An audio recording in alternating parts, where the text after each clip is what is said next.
Each of those men knew the penalty for high treason to the crown. Even though we sometimes take the blessings of liberty for granted, millions of people around the world would give anything to share them. We honor Jefferson's legacy by aiding the rise of liberty in lands that do not know the blessings of freedom. In sequence, Presidents Reagan, Clinton, and George W. Bush rhapsodizing about July 4th, as presidents of the United States are wont to do. And while we celebrate Independence Day on the 4th, tomorrow, there have been arguments in our history that it should actually have been July 2nd. Notably, possibly most notably, that argument came from Flinty, and I say that with affection, founding father John Adams. His argument, the Continental Congress voted to declare our independence on the 2nd day of July. Adams even turned down invitations to celebrations on the 4th to show his displeasure with this particular turn of events. Presidential historian and professor at history at Rice University, Douglas Brinkley, a good friend of mine, joins me now. Douglas, always great to have you. Acquaint my audience with this old but seemingly fascinating debate over when we should declare our independence and therefore our birthday. Well, happy 4th to you. Yes, I mean, you're right. I mean, it really is July 2nd. Technically, John Adams is correct. He was the great parliamentarian where Jefferson was the scribe. You know, remember Jefferson holed up for 17 days in a little apartment in Philadelphia and wrote the Declaration, and we celebrate that. But it was really that was the day, July 4th, it kind of got told to the American people.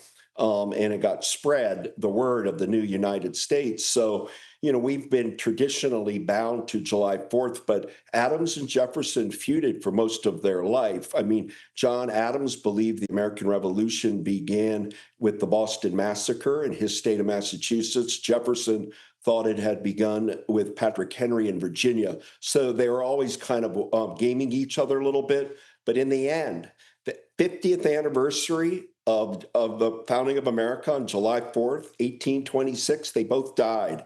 Jefferson and Adams, the exact same day on the 50th anniversary of July 4th. And later, James Monroe, our 5th president, and I consider him one of the founders, died on July 4th also. And Douglas, it's worth just reacquainting ourselves with the fact that we sort of think about the founding fathers as always being on the same page. In large part, they were on the biggest questions. But there were divisions almost from the start.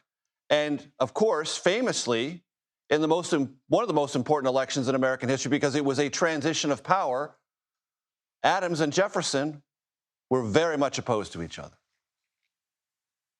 Oh, absolutely. They were constantly disgruntled with each other. Interestingly enough, you can look at Charles Thompson's letters. He was the secretary of the Continental Congress. On the original printed declaration, there are two names, Charles Thompson and John Hancock. But New York was holding out at the last minute. It really was about to be 12. Only at the very last minute did New York kind of jump on board for it all. And the important moment, I think, in July 4th history, ironically, is the War of 1812. Washington, D.C. had been burned. And then, of course, Baltimore at Fort McHenry saved.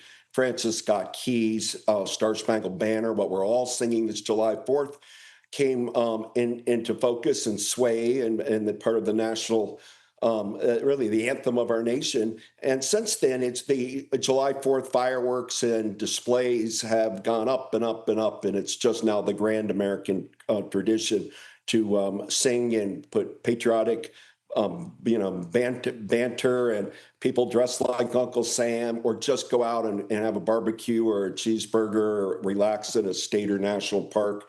It's a great day for all Americans just to be Americans and be proud.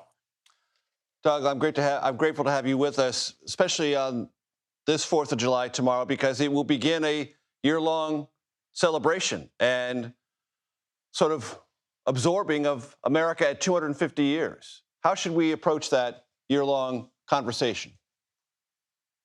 It's going on now. Every institution that deals with American history is plotting what they want to do. People are booking entertainers already. I have a feeling President Trump will probably go to Mount Rushmore, which he's quite enamored with. And, they'll be opening a Theodore Roosevelt Presidential Library in North Dakota next July 4th.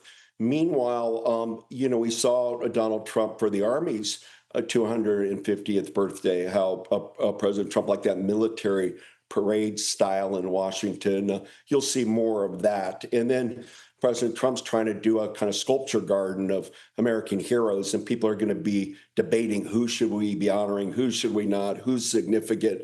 But mainly, I hope we all celebrate 1976. Gerald Ford was president in the middle of an election year. Jimmy Carter, he ran against, and our country did, incredible things in New York with tall ships and fireworks at Disney World, and a train going around the country with moon rock and NBA basketball gear.